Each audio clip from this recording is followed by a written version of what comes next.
Data Komisi Aparatur Sipil Negara mengungkap ada 11 daerah yang terindikasi melakukan praktek jual beli jabatan di pemerintahan. Satu di antaranya adalah praktek jual beli jabatan di pemerintahan Kabupaten Klaten yang baru-baru ini dibongkar oleh KPK. Jual beli jabatan di level pemerintahan sering terdengar tapi sulit dibongkar. Praktek ini disinyalir masih tumbuh subur. Keberadaan dinasti politik dinilai banyak kalangan menjadi pemicu terjadinya praktek jual beli jabatan. Seperti apa peta jual beli jabatan di lingkungan pemerintahan? Mengapa begitu sulit praktek ini dikikis habis? Inilah News Story Insight.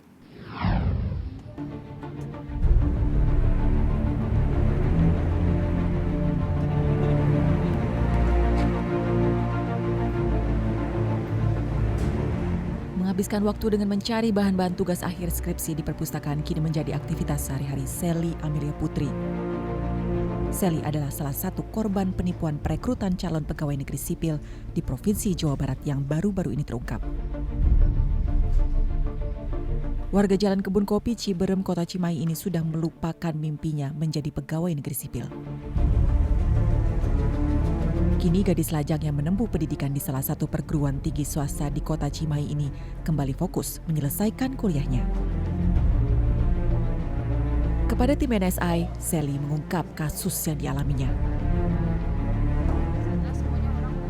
Ya, jadi awalnya itu kan saya pernah daftar juga CPNS di Kemenkumham waktu itu. Cuman nggak masuk. Nah setelah itu bapak tuh cerita sama temennya, ini anak saya nih nggak masuk PNS. Terus ada nggak temennya yang bisa masukin, katanya gitu. Terus kata teman bapak itu, yaudah nanti kalau ada dikabarin. Terus pas kita lagi di Tasik, teman bapak itu telepon, katanya, ya ini ada temen bisa masukin PNS, mau nggak, katanya. Terus nanya, kalau pakai uang berapa, katanya gitu. Minta 80 juta, bilangnya kayak gitu. Terus sedain aja. Ijazah dari SD, SMP, SMA itu legalisirnya sama KTP, katanya gitu. Oke, terus kita pas pulang kita udah mulai legalisir ijazah, sedain juga uang. Nah, terus tapi kita sebelum kasih uang itu kita nawar dulu, jangan 80 juta, 50 juta aja, katanya, bisa nggak? Oke, bisa, katanya. Nah, terus kita diangsur bayarnya. Pertama itu kita bayar 20 juta di awal tahun 2014, bulan Januari. Nah setelah itu jarak beberapa minggu dari situ kita udah dapat SK sama surat besoknya itu bilang jam 1 harus sudah ada di Gunung Sate, katanya gitu. Pakai baju coklat langsung, pakai baju PNS itu. Nah terus bawa seperti biasa bawa SK, bawa yang lainnya surat-surat kayak gitu. Jadi pada saat itu langsung pakai baju? Langsung pakai baju itu di Gedung Sate. Nah itu gak tahu ada berapa orang, pokoknya banyak banget itu sampai dibagi 2 gelombang lagi kayaknya, soalnya pada ada yang nggak datang juga. Nah di situ kita masuk ke dalam, awalnya kita mau masuk ke gedung A, nah kita ngikutin, tapi diusir, katanya bukan di sini tempatnya, kan terlalu sempit, gak cukup, pindah aja kita ke belakang. Terus udah itu, nah kita kan udah keburu ada orang dalam yang nguping pembicaraan kita dan sampai ada foto-foto juga di situ, curiga sama kita, dan polwannya juga bilang, ada polwan bilang gini, ini ada apa mbak? Saya lihat di data saya itu nggak ada acara untuk PNS, katanya gitu. Ini PNS dari mana? Bingung mereka juga, ini PNS sudah jadi atau apa, katanya gitu. Nah setelah itu datanglah orang BKD yang 2 orang itu ngasih tahu bahwa CPNS itu udah nggak ada dari tahun 2014, itu terakhir pembukaan itu, udah nggak ada lagi sampai tahun kemarin, hari kemarin itu. Nah terus kita tuh nanya-nanya, untung saya bawa surat-surat itunya, terus saya kasihin ke bapaknya, diliatin. Pas diliatin, ini tuh palsu, ini nggak ada kayak gini, katanya. Penipuan perekrutan yang dialami Sally termasuk penipuan yang cukup besar. Berdasarkan pengakuan Sally, ratusan korban sudah menjadi korban dan menyetor sejumlah uang hingga ratusan juta rupiah. Yang saya tahu, untuk saya sendiri kan 55 juta totalnya. Kalau yang lain itu saya dengar itu ada yang 100 sampai 300 lebih. Berapa total yang Sally tahu korban dari penipuan perekrutan PNS ini? Setahu saya nih, dan dengar juga dari mereka. Tapi saya lihat sebelumnya saya lihat juga di datanya yang Palalan itu ada 400 sekian lebih.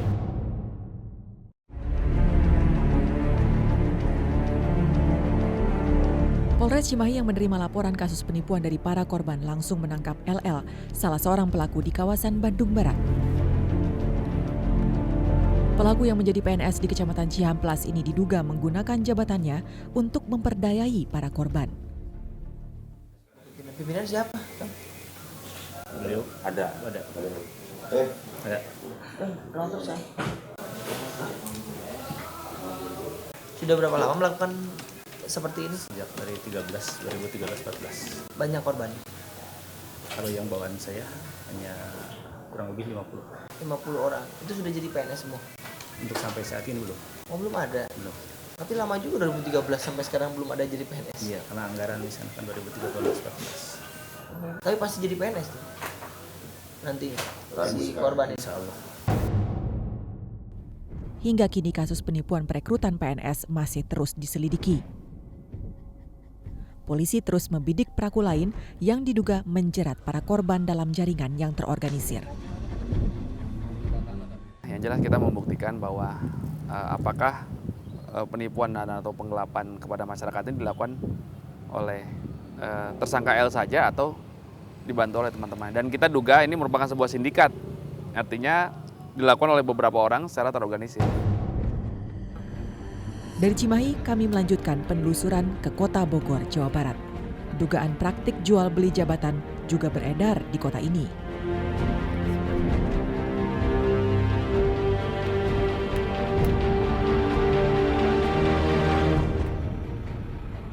Adalah BK, seorang pegawai di pemerintahan Kota Bogor yang mengungkap proses lelang jabatan di pemerintahan Kota Bogor yang terindikasi adanya dugaan jual beli jabatan.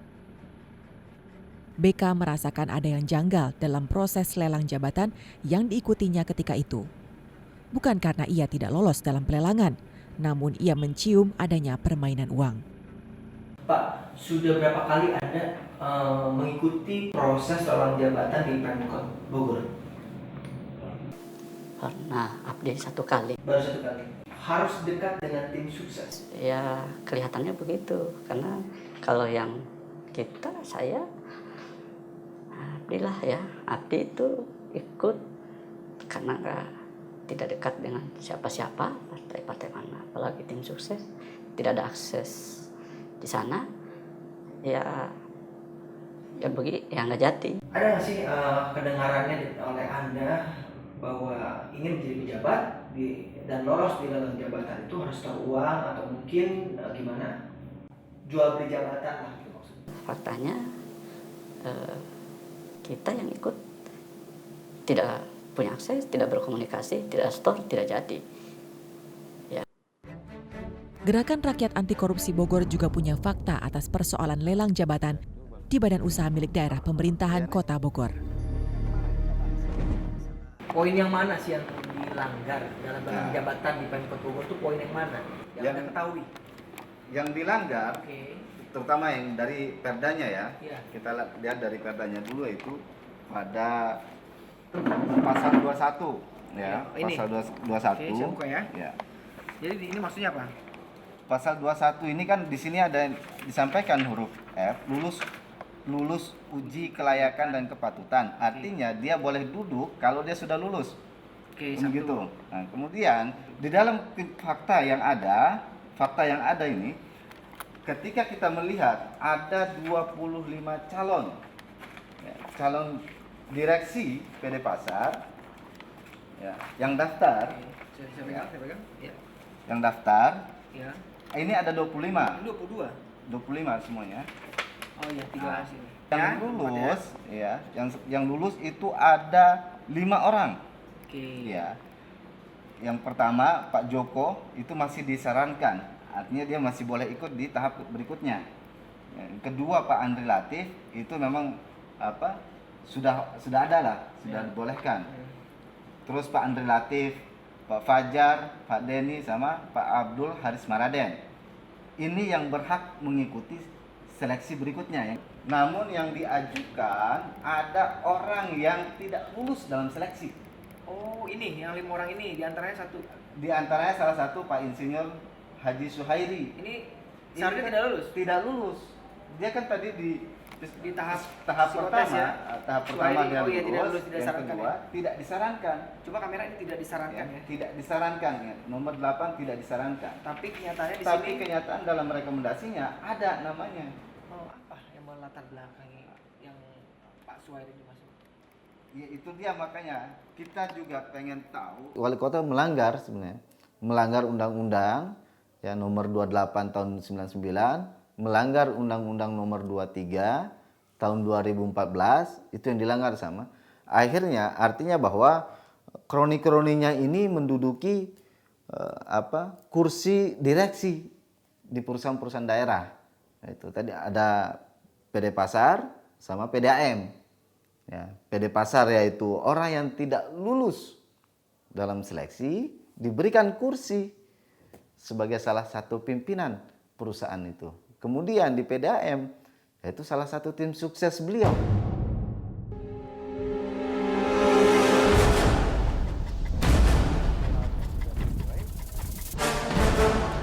Namun semua tuduhan dibantah Wali Kota Bogor, Bima Arya. Kepada tim NSI, politisi Partai Amanat Nasional ini menjelaskan bagaimana lelang jabatan itu dilakukan. Sudah transparan, semuanya sudah, dan ada kewenangan wali kota. Bagaimanapun ada kewenangan wali kota. Presiden memilih menteri, ya itu prerogatif. Ya. Tetapi wali kota, walaupun punya diskresi, tapi tetap ada sistem, ada aturan. Harus sesuai dengan kepangkatan, ada masa jabatan kerjanya, aturan ini. Nanti komite ASN yang memutuskan itu, gitu. Dan kita pun harus melapor. Jadi begitu selesai, kita laporkan dulu ke ASN. Itu yang selalu saya lakukan beberapa kali ini. Kalau kata ASN jangan dilantik, kita tidak akan lantik. Nah selama ini kita tidak akan melakukan proses pelantikan sebelum ada persetujuan dari komite ASN di pusat. Kang, terkait ini ada beberapa kalangan yang menilai bahwa lelang jabatan itu cuma formalitas. Bagaimana tanggapan Kang Bima sebagai wali kota yang sudah pernah melakukan lelang jabatan? Menurut saya enggak ya, karena ini membuka kesempatan bagi semua orang yang sudah memenuhi syarat untuk daftar. Itu prinsip yang paling utama. Yang kemudian yang kedua ada parameter yang bisa diukur di situ. Kan nanti bisa dilihat hasil nilainya bagaimana. Dan itu sangat membantu wali kota. Ya, daripada ditunjuk langsung tidak bisa mempertanggungjawabkan, ini kan selangkah lebih maju. Ada pansel di situ. Yang kemudian pansel itu merekomendasikan berdasarkan penilaian. Gitu. Terakhir nih Kang nih, ini konfirmasi saja. Beberapa kalangan di Bogor itu yang kami temui gitu mengungkap katanya tim sukses Kang Bima ini katanya punya peran gitu di membagi-bagi jabatan di Pemkot Bogor. Apakah benar kan? Nggak ada.